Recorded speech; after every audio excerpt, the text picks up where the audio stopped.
all in for so much learning. And this is, oh, hi everybody. Hi, Catherine. Hi, Susan. Hi, Franny. Yay. Hi, Klaus. We're gonna start because we are in for so much cool learning. And David Kessler has done so incredibly much as a public servant. I don't want to say, like, I keep hearing from all these places, David, that, like, you know, Biden is like, you're his best friend, and he is really relying on you for really a lot of advice and perspective and guidance on healthcare. We want to hear all about that. I'm gonna just tell you guys quickly about CPS lectures, and for many of you who have come to many of these events, we're gonna like cut this intro in half. We're gonna just say all of the cool stuff about David Kessler, but we're not gonna go too much about diatribe and about this amazing series, just because, as I said, I really want you to be able to really jump in to questions. We have a bunch of questions planned. The amazing Stefanie Cousins is actually not going to be with us tonight. She actually suddenly is not feeling as well as she was. So I'm going to be channeling her. She gave me all of these amazing questions, and you should feel free to put your questions in chat, to make comments, all of that. I'm going to tell you quickly that our question of the night is all about what's the one healthy habit you're trying to do more of. And so, David, I don't know if you remember this from when you spoke before. We would go around the living room and you would hear everybody say what their name was and this answer to one question. We don't do it live on Zoom because we want to make the most of your time. And my God, it's 9:30 on the East Coast, which for many of you, I know it is too. But so we'd invite everybody to put that into chat. What's the one healthy habit you're trying to do more of? I can tell you, and so many of you are going to be so proud of me. And I know that so many of you really look out for me. I mean, so since I put this book down, I have exercised every day. And I got this, I mean, because David Kessler said, if you exercise every day, everyone should be exercising 30 to 60 minutes a day. And, you know, like, I got to go to business school with Catherine Wolf, with like all of these amazing athletes out there who are like so fancy and cool and really in shape. I'm married to someone who says every time he runs, I love endorphins. Okay, I don't know from endorphins, but David, you have influenced me incredibly. And I'm like, I mean, I'm doing so much better in the exercise component in that way. My husband doesn't know like how you possibly influenced me this positively on exercise. He believes, everybody, if everyone in the world would exercise 30 to 60 minutes a day, 6 days a week, that we would just not even have heart disease in the country, on the planet. He's going to talk about LDL as well. There's a piece, but what we're in awe of how incredibly, I mean, obviously smart your book is, but how practical it is. You know, like, you're telling people real life stuff that would change our public health system. So thank you so much for that. I just want to say, as background, you know, for years, like, we've obviously been at war with addiction, and you have had such a big influence on our country in that perspective. So during David's 7-year role as FDA commissioner, and I'm going to get to some of the formal stuff here because I don't want to miss any of this part, but tobacco was one of our country's main enemies. And, you know, David Kessler fought tooth and nail to increase the FDA's power to regulate cigarette legislation. I mean, can you believe that actually wasn't done before? But this is part of the power that he really brought to the world, part of his influence. So he has so many different awards that I can't even go into. I can't even begin to go into even the most impressive among them. But, you know, National Academy of Sciences, his work continues to inform tobacco policy all over the nation. And it's amazing, you know, David, that you really shifted your focus to an even more complex public health crisis. So the so-called Carbohydrate Conundrum. So America's dependence on fast carbs is perhaps, you know, really more common and more deeply rooted than even the tobacco addiction has been. It's no less dangerous for our health. Much like tobacco companies, the food industry purposely fuels our unhealthy habits by manipulating nutritional information, using strategic wording, exploiting the brain's natural cravings. And David Kessler is no stranger to these issues. He's previously studied this crisis from really a more neurological perspective. That was in his bestseller that a bunch of you heard him speak about several years ago, The End of Overeating, Taking Control of the Insatiable American Appetite. And it was over a decade, just over a decade, that you actually presented this here at CPS Lectures. And we're thrilled that you've come back to talk to us. Your new book, Fast Carbs, Slow Carbs, this is really tackling the American diet head on and kind of describing, which I had no idea before I read this, but this whole idea that we're kind of biologically programmed to crave high glycemic foods, chips, cookies, pizza, and his message is really clear. To improve our health, we've got to avoid fast carbs at all costs, period. So obviously, eliminating these foods is easier said than done. So we've got to strive for deeper changes in the ways that we are thinking about eating. And so what Dr. Kessler is explaining in his book, how refined sugar kind of starts to have a domino effect that leads to metabolic issues, weight gain, long-term health problems such as diabetes, cardiovascular disease. Now more than ever, we're really glad to hear you come here and give us the hard truths and also tell us what is happening. You're in Washington, D.C., you and your amazing, amazing partner, Paulette Kessler. You've been bi-coastal for a number of years now, having so much influence on the West Coast as well as the East Coast. And I think a lot of people know how much influence that you have had at places like Yale, at places like UCSF, when you were running the whole medical school there. I would just say what an amazing chance this is tonight, David, that we get to hear you kind of in conversation format.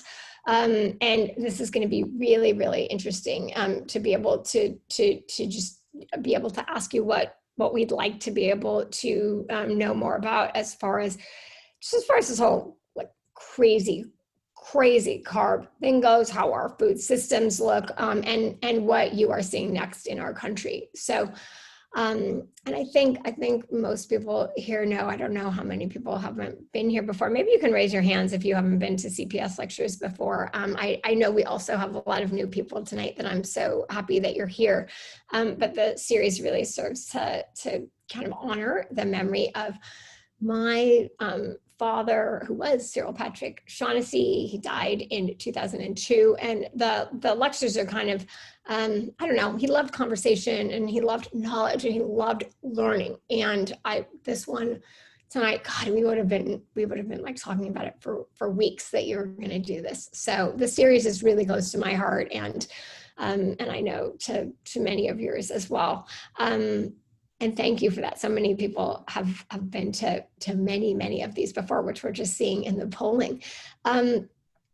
This is also now a program of the Diatribe Foundation. This became a nonprofit in 2013. We now send out weekly mailers to people about diabetes to almost 250,000 people. We, I guess, raised a little over $50,000 our first year as a nonprofit in 2013. We raised over $3 million last year. And this is a really hard year, and we are going for it. Like, we are really, really going to keep our fundraising as strong as it has been in the past.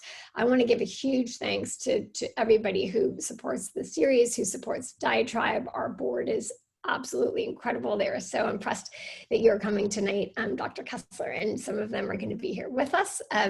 Katie Brower is our manager extraordinaire, and we are so lucky to have her with us. And Elijah Marquez helps us every single time figure out all that's going on the technical side. If you have any problems, you can just put it in chat and we'll figure it out for you.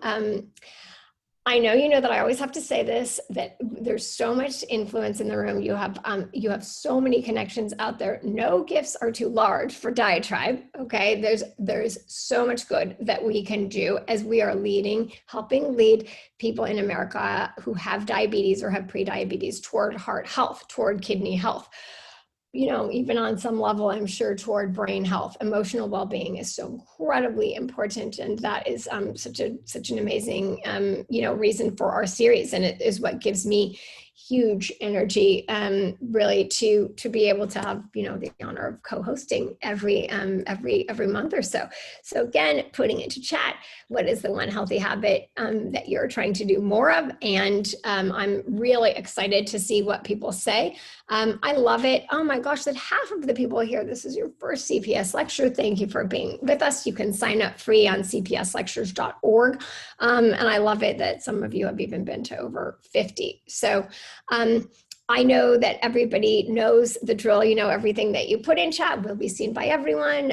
Everyone I know will be very respectful. I'm going to call out some questions. I have a whole slew of them because Stefanie thought of so many really interesting ones. And but also, if you have questions that you would like to share, if you put them in chat, we'll see how it goes. And maybe I'll turn you on and ask you to say the question, or maybe I'll convey it for you. But first of all, David, thank you so much for being here with us. My pleasure. Can you tell us a little bit about what are you doing day to day? Tell us about Joe Biden. Tell us about what is happening. What does he care about? I know that I certainly know your influence is profound because I hear that from so many people, but give us a sense of what you're thinking these days. So, Kelly, it's just extraordinarily great to be with you and I think about 89 of your closest friends to have this intimate conversation.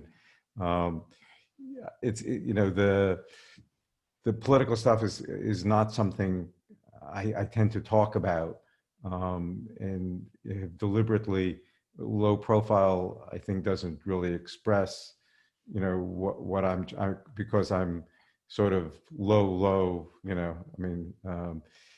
But you asked. And he's talked a little about it. He refers to two of us, Vivek Murthy, who was former Surgeon General, as the docs. It really started back in early March. I got a phone call. Everything was open. Everyone was acting still pretty normally. And it was a Friday. And it wasn't from him. It was from Anita Dunn, his senior advisor. Could you help out? And I said, sure. And she said, would you take a look at what's going on at headquarters in Philadelphia and give us advice? And within 2 hours, we said, please close down the headquarters. So we sent everyone home. And they listened. And everybody since then has been working from home. That following Monday, phone call came in. Would you be willing to brief the former vice president? And we said, sure. And they didn't tell us anything. They just start briefing him. And Dr. Murthy and I, know each other well. He was my student at Yale. He went on to be Surgeon General under President Obama. So around March 17th was the first briefing. And if I'm correct, I started off the briefing and said, Mr. Vice President, there are 4,000 cases of COVID-19 in the United States, and I think it was about 4 deaths. Yesterday, I said to Mr. Vice President, we are at 6 million cases and in excess of 190,000 deaths. And between those two briefings, we have probably briefed him, I don't know, it's dozens and dozens, maybe 50, 75 times. We started off every day. I felt guilty taking so much of his time. And I didn't fully understand. And we would get to about 45 minutes into the briefing, and it was everything about the virus, about therapeutics, the epidemiology, testing, the impact on the economy. And we get to about 45 minutes into the briefing and say, Mr. Vice President, we're up, we're over our time. And he would say, no, I need to keep on going. I need to understand this. And what it took me a little while to understand was we were grounding him in the public health. Originally, he's used to two briefings every day or several times a week, an economic briefing and a foreign policy, national security briefing. And the economists were briefing on public health up until that. And he said, let's bring in people who really understand this. And what I didn't fully understand was that what we were in grounding him, we were giving him the context so he could think about the effect of this epidemic on a democracy. And he is fully engaged. And we go very deep. I mean, in fact, the one thing I have found, the one thing that doesn't work with him is being superficial in any topic. And I mean, he is fully engaged us. He's cared deeply. I mean, he's looked us in the eye and he said, what do you think we should do on the convention? And we said, bringing 1,000 people to Milwaukee is not in the public health interest. And he said, okay, we're not going to do it. It was very important to him. He keeps on asking, what is the right thing to do from a public health point of view? And it's very important for him to try to model the right behavior. So you've seen him out with masks, urging universal masking. And what you see on TV is very much him. I mean, he's very comfortable. We are very comfortable around him. I used to, when I briefed the principal, when I briefed, President Clinton or whatever, I had an agency of 10,000 people that I could help, get the material so I would know how to brief. Now it's, there's two of us and we have to figure out what we brief on. But we've been, trying to lay the groundwork. Normally when you run a presidential campaign, all you have to do is come up with plans. But, we're doing this in real time. And there's also the thing we don't talk about, but where we spend a lot of our time is we have to keep everyone safe on the campaign, including him. We don't have the White House medical staff of 500, and we are trying to, in his behavior, trying to help this country get through this. Gosh, it's wonderful that you would share all of this with us, and this is really, it's really confidence inspiring for me to hear. I just love the idea of you and Dr. Murthy with our future president. So imagine the weight on you if you're not comfortable. I mean, if you're not out of the medical world. I mean, again, he came out. I didn't know him well when I was commissioner. He was chair of Senate Judiciary. He was on Foreign Affairs. Ted Kennedy did the Health Committee, Chris Dodd, and they were all friends and they were colleagues.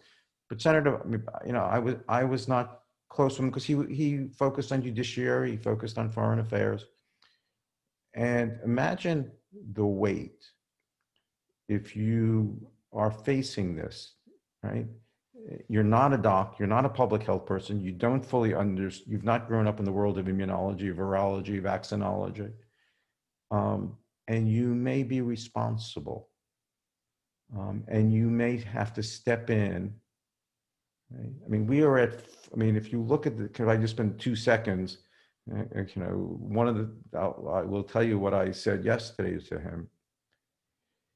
We've had two plateaus. If you look, we peaked in the Northeast, right? A little in the West, and then the Northeast in New York. And then we went down in April, May, June. We sort of plateaued at around 20,000. We then peaked again after Memorial Day, after July 4th in the South, and some places in the West, well. And we've come down, but we're now plateauing at about 40,000, 40,000. More, I mean, not even 20, we're not even down, and we're now going into the fall. Right? So we're going into fall with this huge viral burden as background. with schools starting more indoor, right? Where COVID, I mean, traditionally the coronaviruses have always, transmitted more easily in cold weather, whether it's seasonal or not. And yet we're going into that. So imagine you may become president and you may be responsible for this. And imagine the weight of that. And I mean, I think of our future president as also taking on, like, really eager to take on responsibility, especially where, where we so need it as our people. I mean, I guess this is kind of rolling into, as you think about that, because kind of you're taking it on as well, and we can all be more confident in you and Dr. Murti, and love this idea. I wonder if you could just kind of like wear all of your hats, kind of medicine, public service, administration. If you could kind of, as you put on and as you all are wearing all of those hats, kind of just give us a little more, even a little more perspective about your state of how are we doing? For our size, for our, if you look at the size of this country, we should not be, we're at 6 million total cases, right? I mean, India is at 4 million, right? It just is, we are the great biomedical powerhouse, right? And yet we've done among the poorest performers in this epidemic. And make no mistake, this is an epidemic that is influenced by behavior. That is what transmits this virus. And it is you can control this virus, but it requires behavioral change. Again, going into the fall with 40,000, somewhere between, I think we were about 38,000 cases tonight, if my memory serves me right, when I glanced at it before coming on, just for every day. I mean, that's almost a Wuhan every day. Wuhan was total 30,000 cases. I mean, you can't believe them. I understand that, right? But comparatively, we're every day for 6 months at this level. And it clearly didn't have to be this way. I mean, and how did we make masks and how do we make this stuff political? How do we end up here? And we spent a lot of time, how are we going to convince the American public, if and when there's a safe and effective vaccine? I mean, how are we going to, who do you know who to trust? Let's talk about food. Yeah, we're gonna move to this, and then we're gonna come back, because I know that you have some really interesting thoughts about vaccines also. But just talk to us about, like, just eating and health, and what you would love to see happen. I mean, talk about someone who has taken on extremely challenging topics. I mean, can you talk about what led you to write these 2 books? Can you talk about, you recommend we limit fast carbs, lower LDL, and exercise with at least moderate intensity, 30 to 60 minutes a day. And like, these are calls to action. And yeah, just tell us more about what's pulling you there and what you hope to see. What are your fondest hopes and dreams?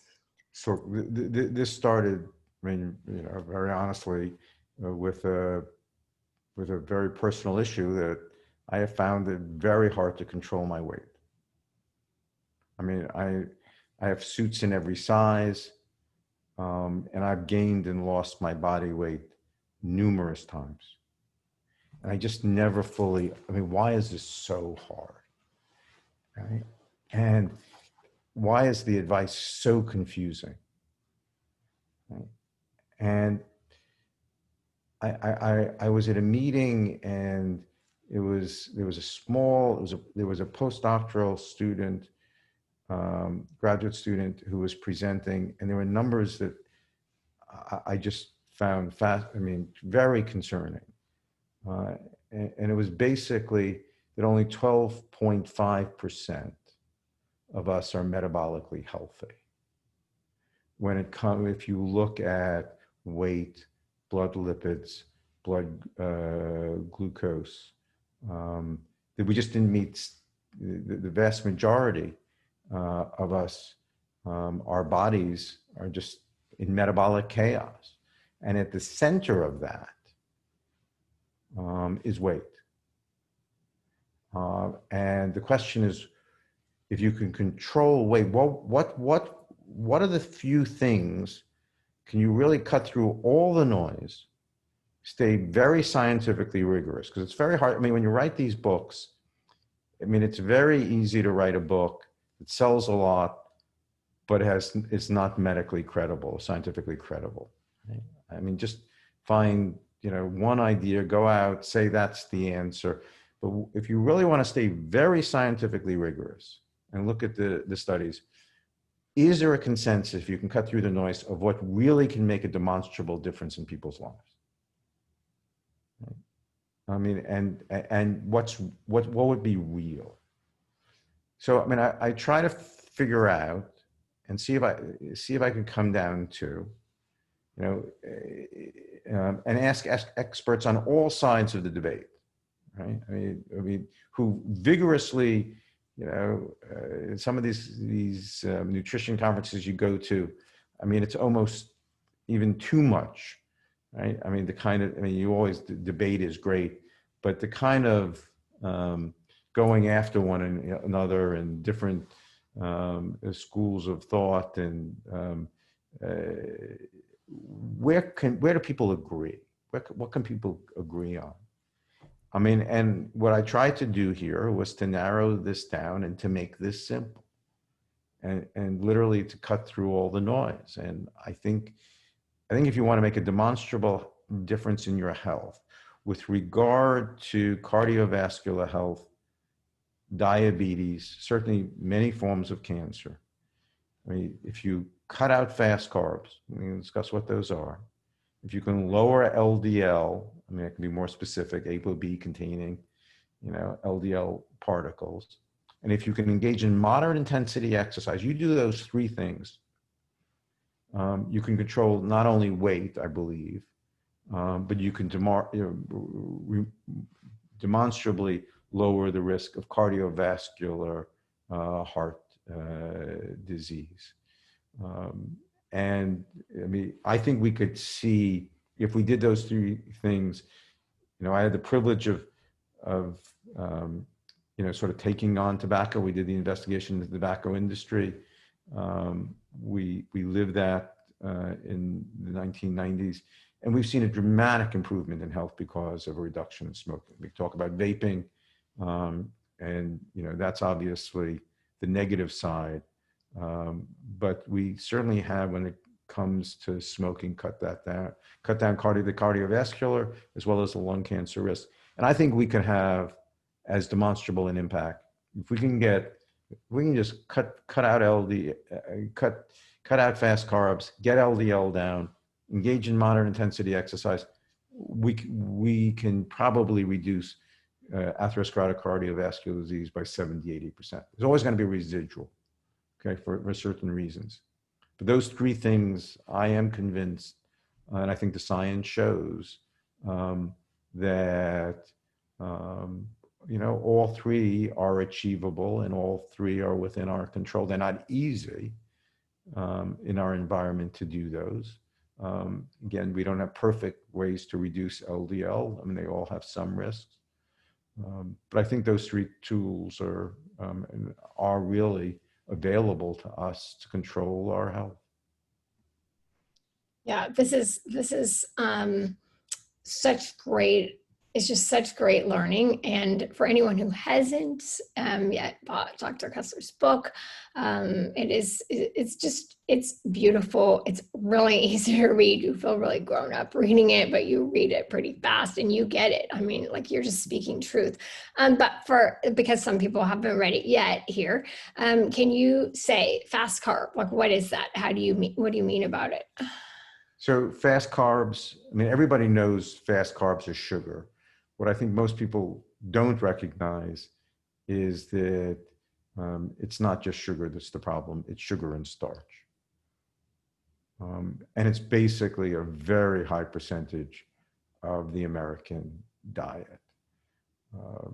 It comes out of our history, going back to George Washington days in America, becoming the granary to the world, and the ability to ultra process grains and turn it into almost any food forms. But what fast carbs are long carbohydrate polymers or short chain, sugars that are rapidly absorbed in the upper GI tract. We used to think of the GI tract, I mean, when I was in med school, it was a tube, right? And sure, there was absorption. We didn't realize that it really was a hormonal system. It was a hormonal and neural system, right? And depending on where these sugars and starches get absorbed, I mean, that has metabolic consequences. You absorb sugars and starch early on in the GI tract. If they absorb fast, right, more rapidly, we can spend hours discussing the mechanism. And there's multiple mechanisms, and I'm not sure I fully understand it, right? I mean, because in some ways, it could be that the food is in essence pre-digested and you don't chew it and it goes down in a whoosh, right? It may be that it stimulates the insulin hormones early on, but it also may be that it doesn't have the chance to get to the lower GI tract where there's the microbiome and there's other hormones, there are satiety hormones that can positively affect weight. But if you never let the food get all the way down because it gets absorbed early, fast carbs higher up in the GI tract, rapid absorption, slow carbs lower gets to pass through the GI tract to the lower GI tract, absorbs more slowly. That alone has enormous effects on weight. Now, there are about 15% of you, right, for whom this does not apply, right? The sensitivity to these fast carbs, I mean, I am pretty convinced are for those of us who struggle with our weight and are metabolically vulnerable. Right? You want to, I mean, when you look at type 2 diabetes, right, cut out fast carbs in a patient, and in 2 weeks, you can see dramatic changes in the insulin requirements. I mean, again, we're talking about type 2 diabetes. You know this better than I do, Kelly. But it has a demonstrable effect on all the metabolic pathways that flow after we absorb these foods.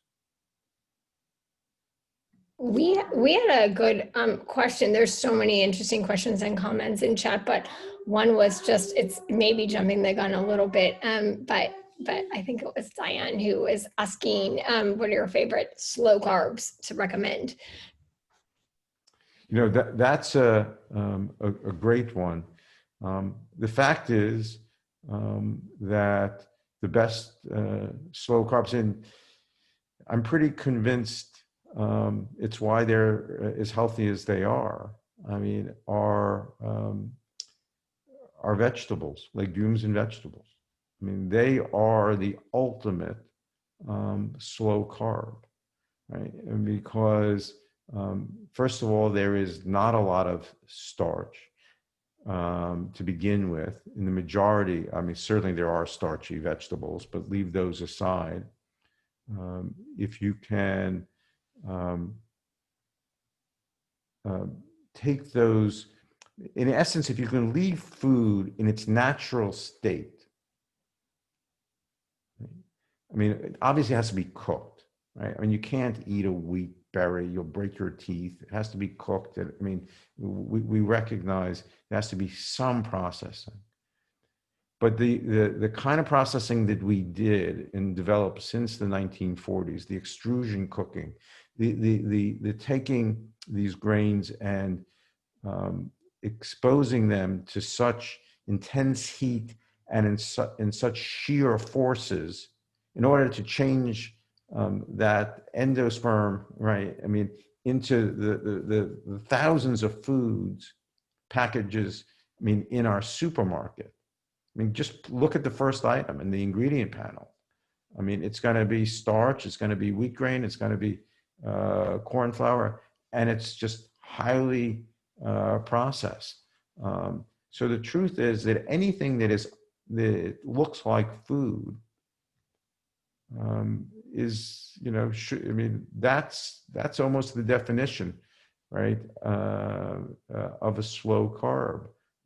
That which has certainly those wheat kernels more intact, and if you can't recognize it in nature, it's likely to be a fast carb. Oh, I love this. Catherine Newman is on the line here in Amherst 1990.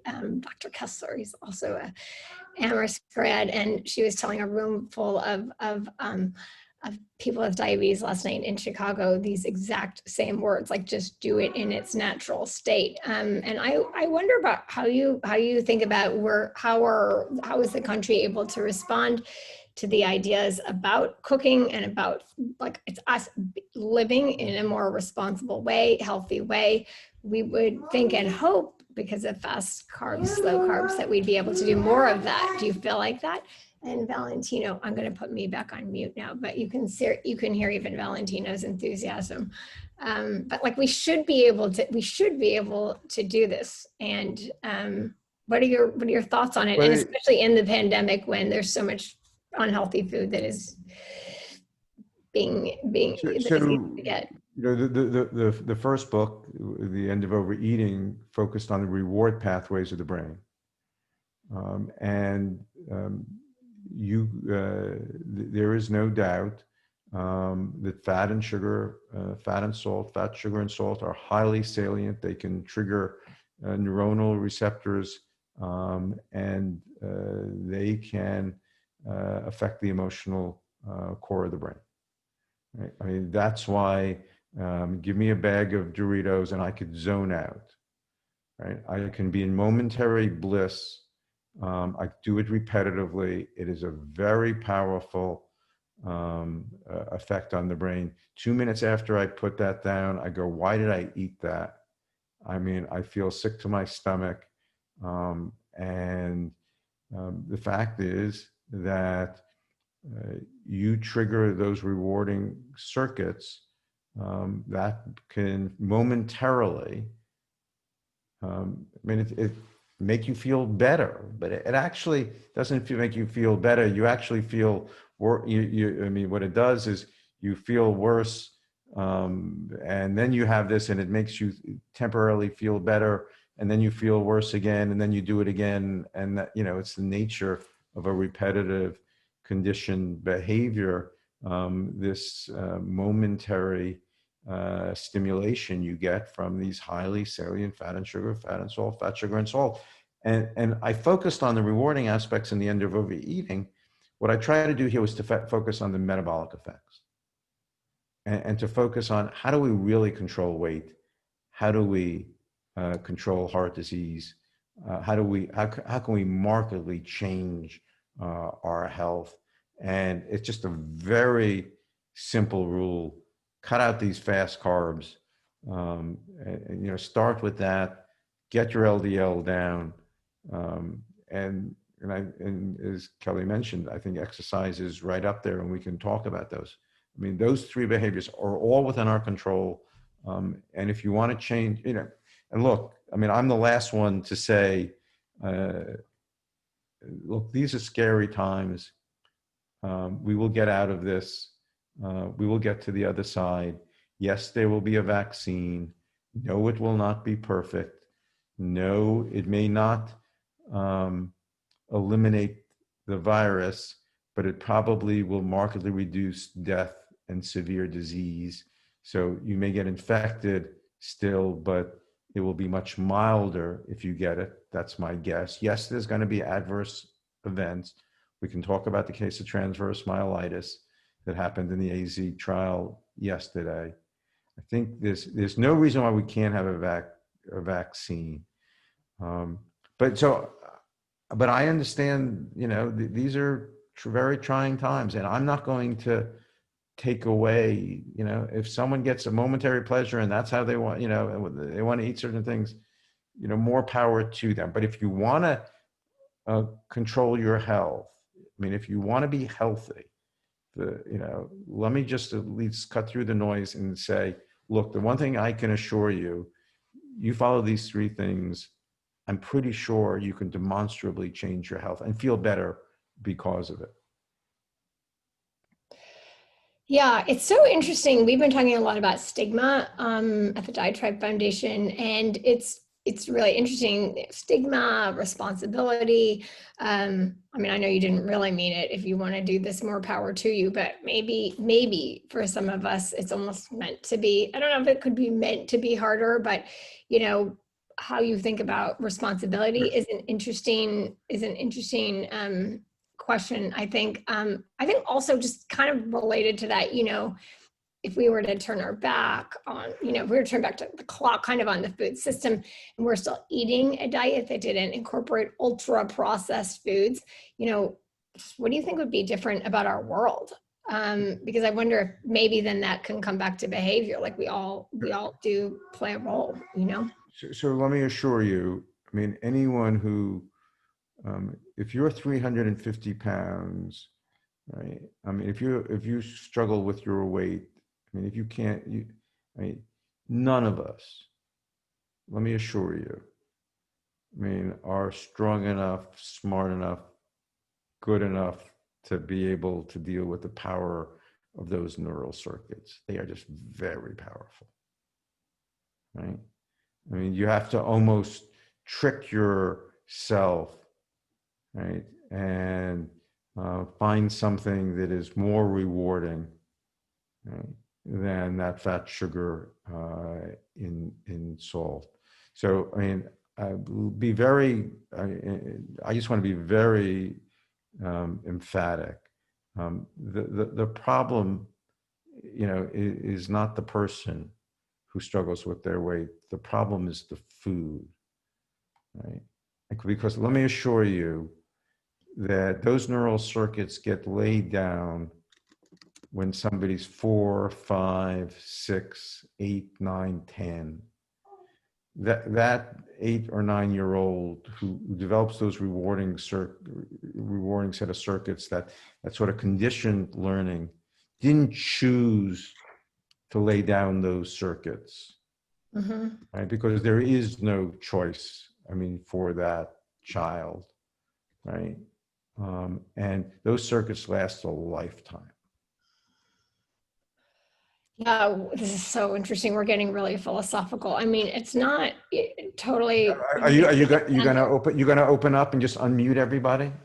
Everyone could yell at me. I'm not gonna quite do that. But come on. Some people are gonna come in. Well, come on. Let's just unmute everybody and then just tell me that I'm wrong and where I'm wrong. I don't think we're gonna hear that. And people, and people are definitely being invited to unmute. But it is just interesting. It's not somebody's choice, but like, what are parents' responsibilities? So I sit and I'm careful, and I spend a lot of time with my child at home, and then I send my child out into the world. I think, do you really think we control all stimuli and triggers and all circuits? I think even then, I would not put it on the parent, sure that there's, I mean, there's behaviors you can reinforce. But we as a country have just put, I mean, just look what we did. We took fat, sugar, and salt, we put it on every corner. We made it available almost 24/7. We eat all the time. We eat when we're hungry. We eat when we're not hungry. We eat to feel better. Yeah. Right? I And mean, then and the stuff we're eating isn't real food, right? I mean, and look, go back, go down to Mount Vernon, walk into the main house, and you will see and look at the ceiling in the living room, and you will see the sheaves of wheat. You know, I mean, Washington to Lafayette, talking about what America's going to be the granary to the world. We set up an infrastructure of wheat, I mean, and grain processing and corn processing, that we were able to turn those into the modern American supermarket. Right? And we were able to not only to take that heat and those shear forces and destroy those kernels and make it into thousands and thousands of different products, but then we took bells and whistles and colors and cartoons and added layers of stimuli. We added salt, we added fat. I mean, I give you a package of sugar and say, go have a good time. And you'll say, what are you talking about, Kessler? I now say, okay, take that package of sugar and add fat to it, add cold, add temperature, I mean, add color to it, right? I mean, these are very powerful stimuli that are, I mean, this is why we were able to survive as our species, because our brain, you know, I mean, in order just to learn to eat and to survive, you have to have certain stimuli have to be rewarding. So you come back and you seek food and you know how to find food that is highly salient. So these were evolutionarily laid circuits. And we became, as we have failed in COVID, we have failed as a country in obesity. We are, I mean, people come from around the world and say, we don't want to be like them. And them is us. It's Americans. this is, Because yeah, no, keep going. no, I mean, it's part of our heritage. I mean, it's, you know, Yeah. I want it when I want it, and I want it now, and I want to feel good. Yeah. Uh, and selling anything is fine. Right? We talk about responsibility. You know, whose responsibility? What's the corporate responsibility? What's the corporate responsibility toward that child? Oh yeah, and I love this. This makes me think that I could hand it over to Ruth Wades, who is one of our very first board members of Diatribe, and just made it so incredibly much possible. I think this is exactly some of the opinions that you're interested in, right, Ruth? Absolutely. Thank you for coming, Dr. Kessler. My pleasure. Kelly mentioned in the introduction that some of the food companies in the U.S. manipulate the nutrition statement on the back of the package that I, for one, and I'm sure many others, check religiously before I buy something. How is that done, and how do we understand to avoid those manipulations? So we did at FDA the top part of that nutrition statement, that nutrition facts box. Right? If we have time, I'll tell you the story of how that almost didn't come to be. So we pushed for that. Right? And below that, there's the ingredient panel. So there's two parts of that. And, you know, I had thought we had done a pretty good job on that nutrition facts. It was objective information. We won the National Endowment for the Arts gave us the Presidential Design Award. I said, what? What did we deserve the Presidential Design Award? And graphic designers, they were very interested in how in a very small amount of space you can convey information. Right. So what did we focus on? We focused on fat, sugar, salt. You can't tell how much starch really is in there. Yes, there's carbohydrates, but you have to subtract stuff. So we missed the starch, right? But we broke down food, yes, into its macronutrients, but you can look at that and you can score pretty low, and yet you may not even be food. I mean, because processed food, right? I mean, everything's fat, sugar, and salt, but it's by destroying the structure of food, right? But by this ultra processing, the label doesn't tell you anything about the extent and how rapidly those foods are absorbed, right? So it's missing that. Yes, you can calculate. I mean, you can take the amount of total carbohydrates and you have sugars but you know nothing about how rapidly that food gets absorbed, and then the ingredient panel is in such a small type, and we didn't tackle that, and that needs to be tackled, right? And no one could understand those chemical names. I mean, the sugars are supposed to be labeled up front, right? But they divide it up into so many different types of sugars and so many different types of starches. You can't even know what the main ingredient is, so it's almost useless. And unless you have an allergy, it's really not helpful, right? So I think we need to go. I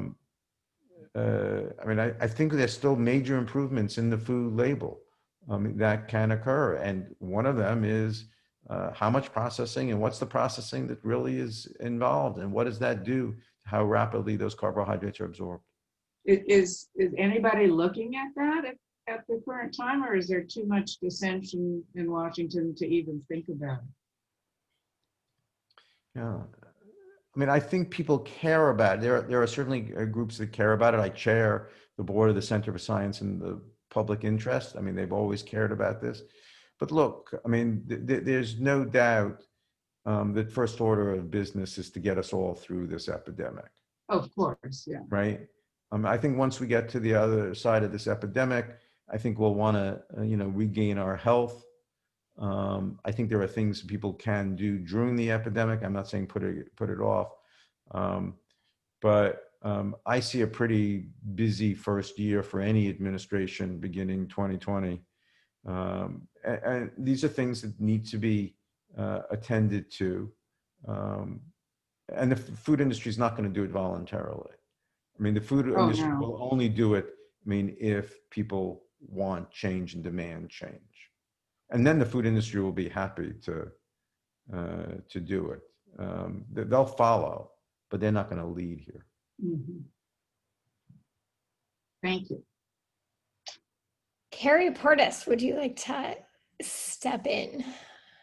Sure. Hi, everyone. It's nice to see you all. And thank you, Dr. Kessler, for coming. I've got a question in the chat. I'm trying to pull this out a little bit from politics. I know that politics and money, and usually money is what drives politics, are often around this. But I was really struck by the op-ed that some people may have seen by Nicholas Kristof in the New York Times today about the dramatic drop of the United States in the Social Progress Index. And none of it is really news. But it's just sad. I think it's just sad to see this country deteriorating, and in many indicators, and this is one thing. And I'm just curious, how do we think about this? Sort of, how do we really take charge? I mean, we're talking about what we can do in our own lives of what we eat and how we exercise, just sort of a greater sense of rebuilding our country in this way. And I'd just like to throw it back to you to sort of, how do you inspire people to feel like they can be the change? It's a brilliant sort of, question and statement that you've just made. I mean, enormously articulate. You notice that the book doesn't really talk about policy, certainly doesn't talk anything about politics. My goal was to see if I can cut through and give all of us 3 recommendations, scientifically based, And, you know, I'm happy to be challenged about them. I know LDL is complicated. I'm happy to explain that, right? But these are things that the individual can do, right? And work on, and take to heart. And if you do that, I think you can dramatically, you know, leave aside where the world is headed, leave aside where, I mean, that's not fair to say, but these are things that in our own universe that are within our own control. And that's what I wanted to focus on. I wanted how to be helpful to people, right? I mean, even in a crazy world.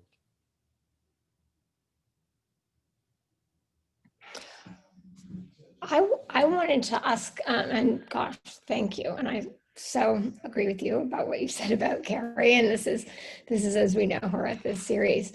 I want to send it over to Catherine Wolf.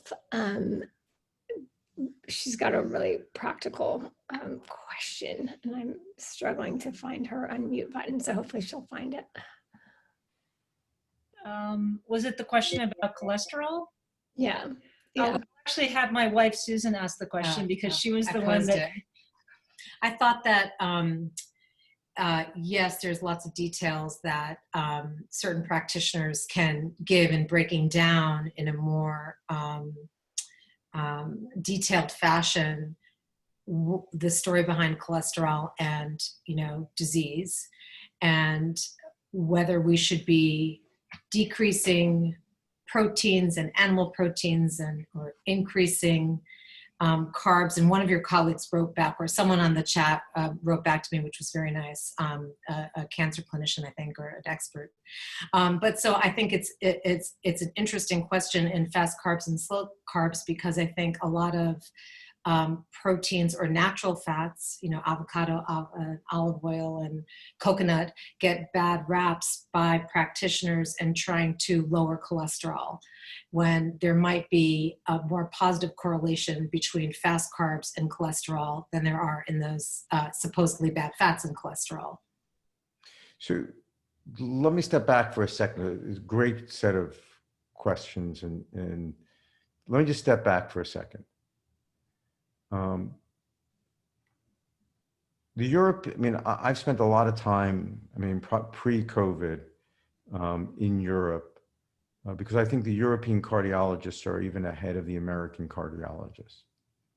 We now know, leave aside cholesterol, okay? And I'll explain how cholesterol gets into this, but we've been thinking about this in terms of cholesterol. Let's leave cholesterol out. We now know that there is this lipid particle, right? And in essence, in the body, that if you look and you study in controlled clinical trials, and the most rigorous scientific experiments you can have, randomized controlled clinical trials, if we could reduce, forget about cholesterol, just your LDL number, the number of LDL particles, specifically, you know, for the cardiologists, if anyone's listening, the ApoB LDL particles, but most of the time that's your LDL particle. Those LDL particles that are floating around in our bodies are in the causal chain. I mean, they are causative for cardiovascular heart disease. Right? The more ApoB LDL particles you have, the greater the risk you have. The lower I can get those particles, right? I mean, the more I can reduce your risk. In fact, and there is no number of that's low enough. I mean, I keep on going lower and lower, I can keep on lowering risk. And that's through randomized controlled clinical trials. All right, so what causes LDL particles? Right? I mean, if I put somebody on, and this is where the nutrition community sort of messed up. I know people will disagree with that, but you know, the carbs became, you know, all carbs became, in many people's, you know, Atkins became bad. Well, it's not all carbs, it's the fast carbs. And people said, all right, don't cut out carbs, but increase your amount of saturated fat. Remember that was Atkins.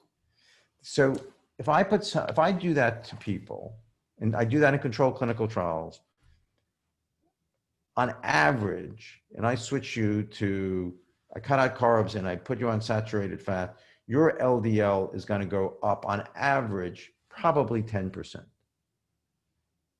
Now, some people will go up more, some it won't affect. So saturated fat puts your LDL in the wrong direction. But understand, I want to get, the average LDL is probably, I don't know, 105 in this country. And I'm not talking about total cholesterol, I'm talking about LDL. You move that LDL down, you go talk to cardiologists and see where their LDL is, and they're all at 70 or below, because they get this. Mm-hmm. They don't talk about it, but they're all managing their LDL to 70 and below. Now, how do you get your LDL to 70 and below? Right? The fact is, there are a number of ways. If I switch you to a vegetarian diet, I can probably drop your LDL by some 40 points or so. That can get your LDL down. It may not go quite that far. I may not be able to get it down to whatever that ideal number, and I don't want to, that's between you and your doctor, what it should be. But vegetarian diets will get your LDL down. Now, the fact is, and I am no friend of, and I don't want to show for the pharmaceutical industry, but the LDL in this, it's not just statins, there are a whole host of LDL lowering compounds. They're very powerful. They can get your LDL down too, right? So, I said to the great cardiologist, Gene Brownwald, I said, well, should we just put everybody on statins and not worry about diet? And to his credit, he said, no.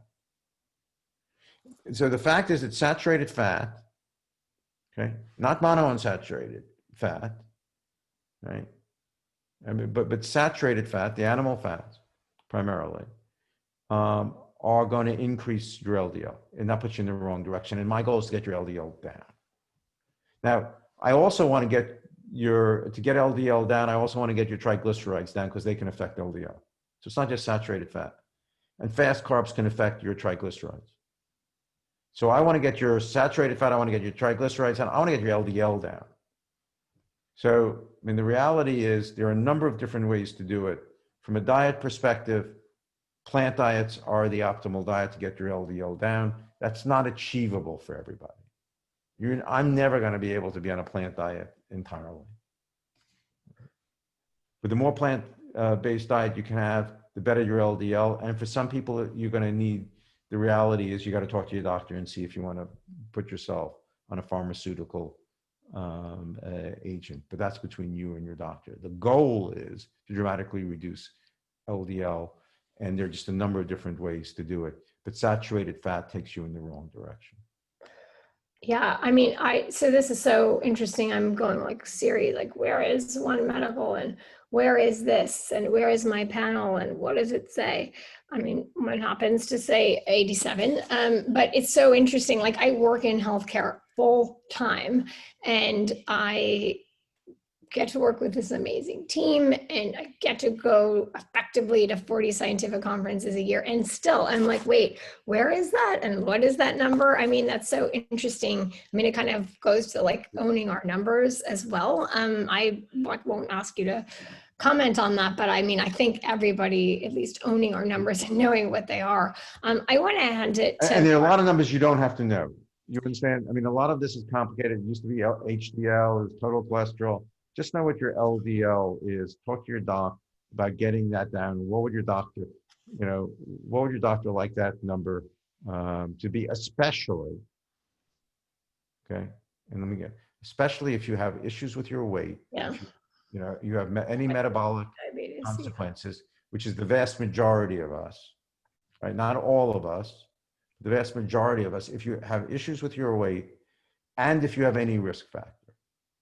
And it's almost, and there will be people who will say, all right, there's such a thing as healthy, being overweight, and that can be healthy. Let me assure you, and I wish I could say that's the case. And I understand, health at any weight people, I'm enormously respectful, but I can assure you, as you age, excess body weight, excess fat that you carry around is going to have metabolic consequences to you one way or the other. So if you struggle with your weight, I mean, I think in addition to cutting out fast carbs, getting your LDL down could dramatically reduce your risk of cardiovascular disease. I think we could wipe it out in our lifetime. Not wipe it out. Again, I think there's a residual 20% that's still going to be with us, right? But we can essentially, for the vast, reduce the vast amount of heart attacks we have. And talk about, yeah, this is, I mean, I'm sure. So let me just give you the one caveat there. Okay. Okay, the LDL issue accumulates over a life. The LDL burden accumulates over a lifetime. So it may be too late for me to reduce my LDL now. That's not true. I mean, the data says I can reduce my risk. But one of the hard questions that's going to be over the next, decade or so. It's almost, for those of us, who in tobacco, was how many pack years did you smoke? I smoked 50 pack years, right? I mean, a pack a day for 50 years, 50 pack years. I mean, how long has my LDL been elevated? I mean, over how many years? Because that's what builds up the atherosclerotic plaque. And the issue is that starts at 14, 15, and 16. So you can ask me what the consequences and how we're going to deal with that over a lifetime, right? But at least for adults, I mean, you can't be too young. I mean, certainly middle-aged young adults. I mean, and as I think, as Kelly said, you know your numbers, at least when it comes to that one. If you care about, if you have any risk of heart disease in your family. And it's not just heart disease, it's stroke. Yeah, and I think the world is getting smarter about how to stratify risk, which is really exciting. On this note, I want to hand it to Varsha Rao, and I think she's here somewhere. She's the amazing CEO of NERCS. I mean, she is part of like people taking health into their own hands. She's on the wave of telehealth, like pre-March for sure. But Varsha, are you there? You had such a good question in the chat. Hi, guys. Thank you very much for having me, and this is amazing. I run a company called NERCS, and actually right now we're very focused on female health and all delivered through telemedicine. And today, right now, we're focused on contraception and STI testing, a lot of stigma-oriented areas, but I think one day we potentially could be doing a lot more. So all of these areas are very interesting for me.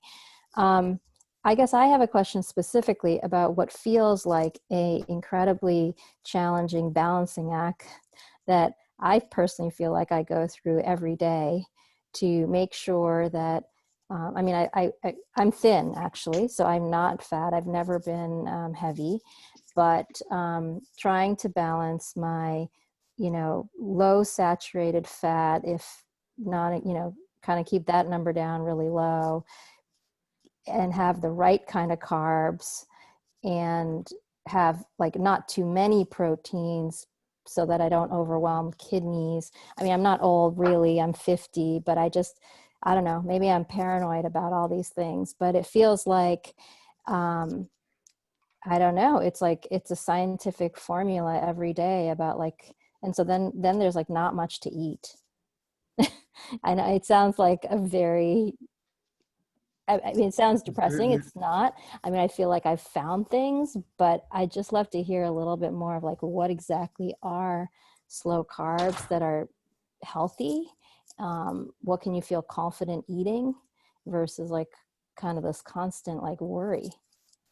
Yeah, so that's what we, regrettably, I mean, if you look at, and we actually studied this, and we did the MRIs and everything else. I mean, just because somebody is healthy weight, it doesn't mean that their brain has,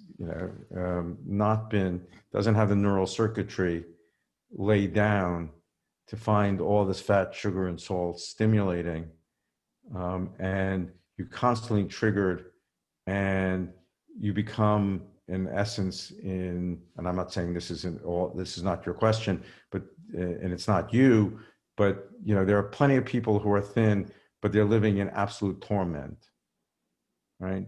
Because they're restrained eaters, right? And they're constantly having to protect themselves, and yet their brains are wired to want this stuff, right? And it's a lousy position to find yourself in. I mean, because it is, and in some ways, I mean, it's about eating real food. I mean, I think once you start looking at it, okay, what's the protein? What's the amount of, is it, what kind of resistant starch Kessler is it? What kind of starch can get to my liver? Look, if it looks like real food, it's fine. If it's out of a box, I mean, and it's processed, I mean, it's contributing to metabolic chaos, right? Now, the problem is real food takes time to cook. It's not easy. But I think we have to also be careful that we don't, please, Kessler, don't give me something else to obsess about, right? I mean, there's in some ways we got to let go of it so it doesn't become as big a deal for some of us. And we got to build the kind of habits. And again, if you look down on the plate and it's not real food, and it doesn't, it's not relatively intact, stay away from it. And it's that simple, right? I mean, I think that there are realities that, the white stuff is more, I mean, if you struggle with your weight, the white stuff is problematic, and you got to cut that out. And once you cut that out, at a certain point, you'll go, oh, okay. If you have hard and fast rules, in some ways it's easier. I mean, it's like for a smoker on a plane, right? If you put a smoker on a plane, right, and you put them across the country, they're actually fine for about 5 hours on the flight because they know they can't smoke, right? So they don't get triggered. As soon as they start the descent and they know they can get the cigarette, then the thoughts start coming. So having certain rules and certain behaviors for yourself, right? I mean, and I think, cutting out certainly the starches and sugars, but once you've done that, please, I mean, enjoy food. I don't want it to become something of internal torment. I think we have to be careful that in the search of our health, we don't trigger eating disorders. Is Courtney, I'm looking for Courtney had a question. Is that a fair answer? I mean, is that? Yeah, I think that's definitely a fair answer. I think I'm struggling with I try to eat like the really healthy bread, but is that still actually not good? It's fine. I mean, you can control your weight, right? If you know what your LDL is, try to keep your LDL down, right? I mean, if you're able to control your weight and you're not struggling with your weight and your LDL is down and your blood pressure is down, right? I mean, you're doing a good job. I mean, you do not have to be, we're biological species that are, I mean, we have to eat food, that grows in nature, that is processed. I mean, in order to survive, I mean, you don't have to be, you can't be perfect in this. The body wasn't aimed to be perfect in what we choose. Thank you. I was looking for Courtney. I'm not sure if she's here. I'm here, Kelly. Oh, good. There you are. Oh, there you are. And this is sort of building on the questions before. I look forward to reading the book, Dr. Kessler, but I'm curious about the metabolic effects of fruit. And how do we enjoy the natural sugars responsibly, and where they fall on the continuum of fast and slow carbs? Right. Yeah. So you caught me. It's the hardest one, right? I brought a colleague, a British, in the back to sort of help me, come up with menus and where do you deal with fruit? Because there's no doubt there's sugar in there. But the fact is, the majority of fruits, the structure is intact. And I would stay away from the processed fruits. Right? In just destroying the structure. And I would not, I think one has to avoid enormous portions, right? Enormous amount of calories. You can overdo it on fruit, but I think that as long as the structure of that food is intact, having some sugar in there, our bodies can adapt just fine to that. So I think the benefits clearly outweigh the risk, as long as it's done in moderation. I think Tom Cirillo had a really interesting perspective or question on the policy front. Tom, you're here somewhere. He's in the bottom. I feel like, what was the game this was? He's bottom left, I thought. right? My eyes are shifting, but I see you. Tom. Can you hear me? I can hear you fine. Oh, great. We did it. Well, first, because I always do this, Kelly knows me, I'm deputy director at Diatribe Foundation. And first I want to say, when you were saying a few words about your experience briefing the former vice president, I felt for the first time in quite a while a bit of hope. So thank you for that. But I did want to, you mentioned something earlier in the conversation, and I found, your book was the first book Kelly gave me, actually. It was in a galley form. And when I started, and your discussion about the food industry was really powerful. And I really appreciated that, because I think that is one lever we could, if we could possibly change, could change a hell of a lot. And, what do you think, and what you said about them following and not leading, and, I understand the market system, of course, that's the way it's going to work. But what do you think the public or policy can do to make positive change happen where the market has failed? I think disclosing what's in the food, disclosing the effects of what they're the processing on our bodies. I think giving people information. I think when people understand and they look at us as a country and they look at the challenge we have with obesity, and recognize that there's a direct link. I am convinced between processing and that obesity. We have made food very highly salient stimuli that trigger our brains, and that was no accident. And that's what we're doing, and it's killing us. Again, if you look at besides age, obesity is the number 2 risk factor for morbidity in COVID-related mortality.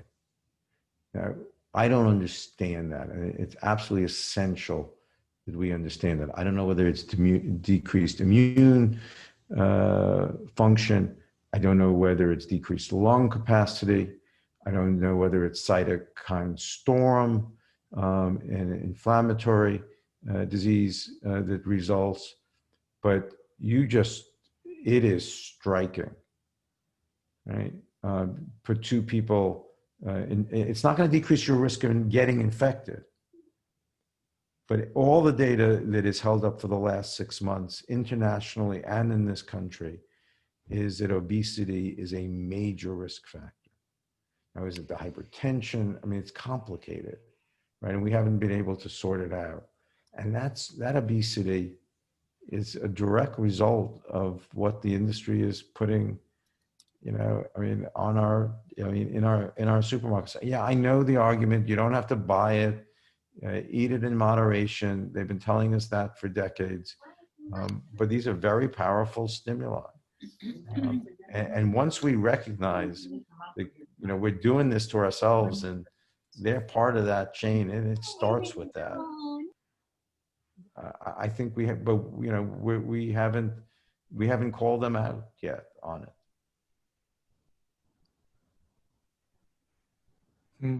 What's the next step you'd love to see on that? Should that come from the public, kind of along the line of Tom's questioning, or? Look, I think right now I think the nutrition community is its own, the scientific nutrition community is almost its worst enemy. I mean, there's such internal debate. I mean, and you all know this. Help me understand back in the 1970s how the scientific community said it was fine for diabetics, to consume sugars. Where did that come from? Right? And how did we even go down that track? Right? I think that we have to simplify. Yes, we can have internal debates. Yes, we can talk about the nuances. But, I have yet to talk to a nutrition scientist on all sides of this debate who says it would not be in our interest. All agree it would be in our interest if we cut down on sugars and starches, diabetic or not. Right? And yet we can't get that simple message out. Mm-hmm. I just can't quite, Kelly. Yeah, go ahead. For me, as I hear you talk about this, and I think about interventions, like Kelly was saying, what's the next step? Are we looking like at a tobacco situation here, that it needs to turn into black box warnings and other kinds of regulation? Do we need to be holding the food industry accountable? If you don't want to go there, I understand. No. I'm happy. I'd love to hear what you think. I did the food label. They came after me, the food industry, when we did that nutrition facts panel, just to get that disclosed on the food label. It was an enormous fight. Now, if you ask the industry, let's take it off, they'll go, no way. Because they adapted to it. Right? But I think this starts with us deciding what we want to do for our health at the individual level. And when they see where our dollars are going, they will follow. Okay. Right? I really do think, we take control of this. We stop buying some of this stuff. They will know that will affect them. They will then go to where our dollars are at. They know how to track that. So, it's what we're buying. It's what we're putting into our bodies. That's how we're going to affect them. Well, and that brings up that possibility of, what happened, Mexico and other places, not just sugar taxes, but do we start incentivizing people to be healthier as, when we look at public policy to address it? And giving them the resources, to exactly. be able to buy quality food. Healthy food stamps or something like that. Exactly. It has, again, we can be worried about this virus, but nothing, what we're talking about directly, affects how your health with this virus. And this is not going to be the last time where obesity puts us at risk. Thank you. Not at all. It's Larry Koshy. Let's see. I'm looking for you to share your question. Thank you, and also thanks to your family. It's been active in chat and helping us all. Okay. Hi, Dr. Kessler.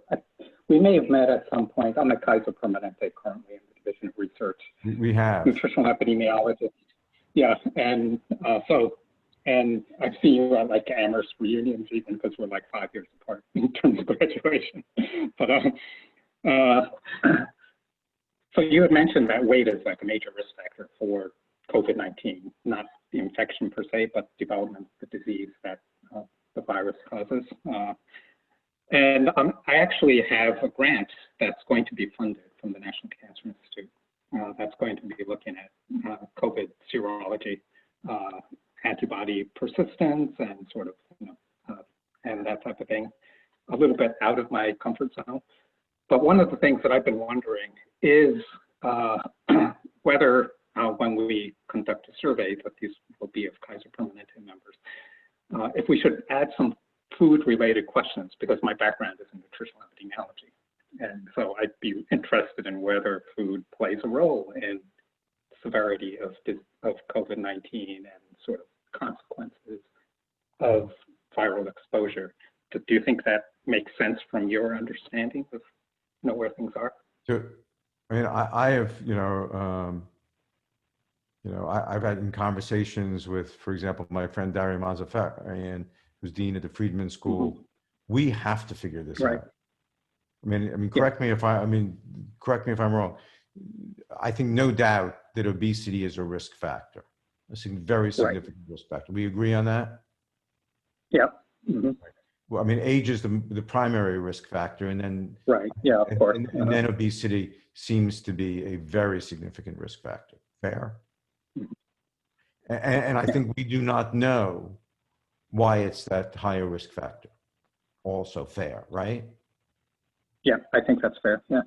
Right. I mean, is it the hypertension that's associated? Is it the inflammatory? Is it the immune? We are, I mean, for being such smart biomedical scientists that we are in this country, basic question, why is obesity a risk factor? We can't credibly answer that question. Right. Mm-hmm. And I think there's no doubt. I mean, it depends where you want to start. Right. Mm-hmm. I think we know what causes obesity. I mean, it's food that causes obesity, right? In a genetically vulnerable host, right? Not everybody has the same susceptibilities. But I mean, no doubt, I mean, I think there's no doubt we know what causes obesity. What's missing in this is what is it about obesity, which is so multi-system oriented, that puts people at risk? Because if we can figure that out, I mean, is it immune related function? Is it inflammatory systems? That's critical information that would save lives, because we then can. I agree. Right. So I'm not sure knowing what foods are. So maybe I'm wrong. Maybe I'm missing it.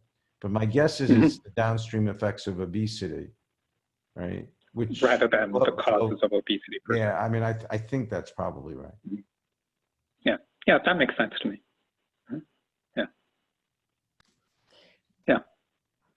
And I'll just say, that I agree with your general sort of comments about, trying to keep things relatively simple and straightforward, eating real food. I'm just to quote Michael Pollan, eat food, mostly plants, not too much. I think that's pretty simple, straightforward recommendation. So. Yeah, no, when I gave him the book, I sort of said, here's the reason you're right. Right. I mean, here's the scientific basis, for why what you're saying is spot on. I mean, and I think he is terrific, and I think there is a coalescence. But again, as you know, in the nutritional epidemiology world, I mean, the debate is fierce. Right. Yeah. Mm-hmm. Yeah. Julie had a good follow-up. Oh, but Larry, do you have something else, Larry? No, not at this moment. I'm maybe, as the conversation continues, although we've already been on for like an hour and a half, right? Yeah, no. I can tell we should plot the number of people, right? We were at a high point, and we should probably stop at the high point, Kelly, right? I mean, Yeah. graph, does Zoom give you a little graph? And does it tell you what people's attention span is? And It's actually, yeah, the trajectory it was a high base and it's going up, but we also know we're approaching midnight on the East Coast. I just wanted to see if we could get one more in. Julie Newman had a really good question and I wanted to get to her if we could. Are you with us for one or two more? And also I just, of course. oh, I'm thank happy you. to do And I just want to say for everybody, I mean, please, it's such a big deal to be able to have the honor of being here with David Kessler. And thank you so much to his family and his amazing wife, Paulette, for making this happen. We need to have his book everywhere and we need to be able to, we've written about it at Diet Tribe and we would love for you to share it. We'd love for you to go and write Amazon reviews. I know he doesn't have time to focus on that because of some of the other things that is taking up his time. But all of it does help. We hope that there is going to be a junior edition made like you did for your first book. And I hope we'll hear more about that. But yeah, if we can find Julie or if she can. Hi. There you are. Yeah. Thank you. I'm here, and thank you so much, Kelly. You've appeared in the bottom left box again. I mean, it's like musical boxes. Oh my gosh, see that? Keep making sure you're awake. I'm not trying to confuse you. Thank you so much. You're amazing. I have so many questions, but I'm going to keep it brief. I did want to know, in particular, you talked about foods that stimulate the brain and the addictive process. And frankly, I'm piggybacking off other people's questions as well. So I think it encompasses a couple people. We were wondering what foods, if any, what healthy foods are there that stimulate the brain? Are there other foods, avocado and other foods that are, positively stimulating the brain? And also when you mentioned about foods that provide that feeling of satiation and that do get down to that, lower intestine or whatever, we were also wondering what, in particular, what sorts of foods might those be that are going to make us feel more sated and, give us that longer term feeling of fullness? I will tell you, I mean, again, my daughter-in-law brought back from Pennsylvania, I mean, they appeared in the refrigerator. There were these strawberries. And I've never tasted anything like I tasted it. I mean, it was the most amazing experience. And I said, where do you get these? And she said, forget it. I mean, they're gone, right? They were sold out. But I mean, food can be amazing. Right. And it is amazing. It's just nothing that I mean, it's such a shame in a way. I mean, if you walk into the supermarket, I mean, I've just never experienced anything like that. That one strawberry. Right. I mean, so I mean, look, for each of us, it's going to be different. I mean, that's the nature of the species. What we find rewarding, but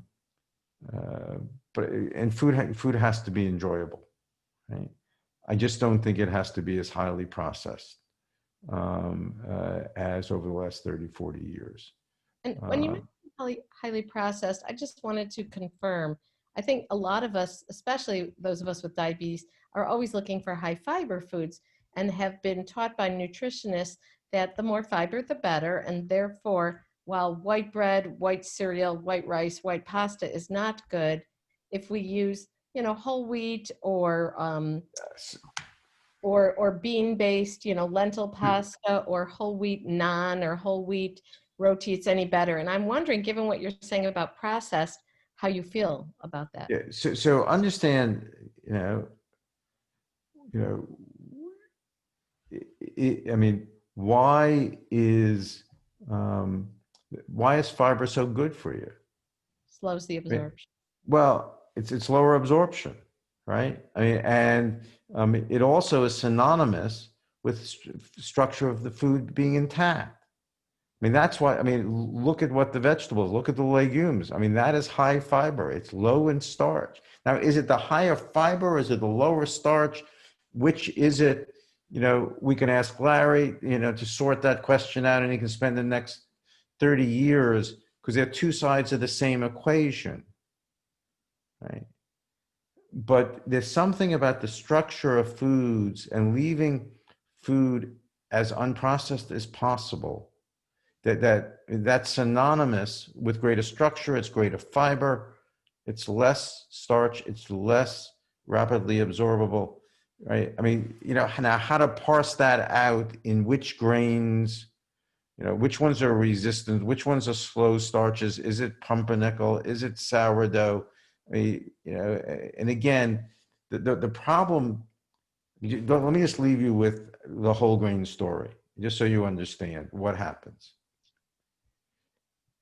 The problem with whole grains is when they go through the milling experience, the normal milling experience is such that they separate out the endosperm and then the bran and the germ, and they get separate out, I mean, in the electronic, through the milling process. And that endosperm gets so highly refined that it's white flour, in essence. And all they're doing is adding back the bran and the germ, but they've already highly processed the endosperm. So that whole wheat is rapidly absorbed. Now look, maybe it's slowed down a little. So much of the whole wheat, if it's just reconstituted white flour, adding back bran and germ, that doesn't keep you want to keep the kernel as intact as possible, but edible, right? So that's why muesli there's a whole science, on pasta, on al dente. Do you cool it and then it cross-links?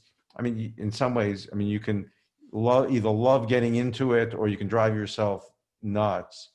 I think in general, if we can just get rid of 50% of the starch and sugar that we're eating, right, and enjoy the rest, I think that's the best advice.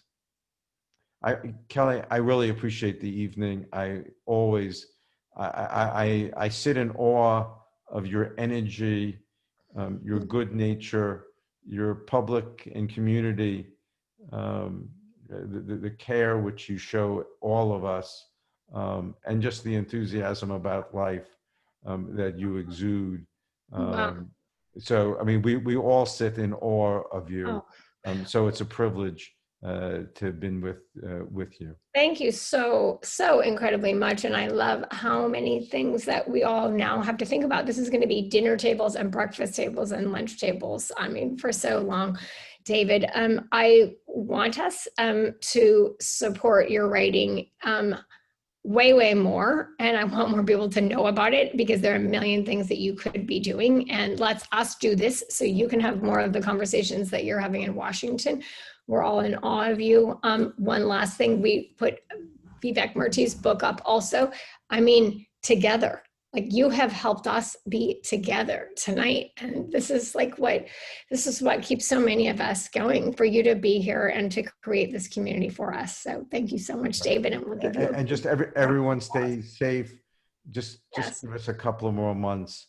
Let's just get past the winter, and things should start looking a lot better. So just stay safe. We just need a little more time till we can turn the corner here. Thank you. We'll applaud you as you disappear. Thank you. Thank you. Thank you so much, everyone. Bye. Thank you so much.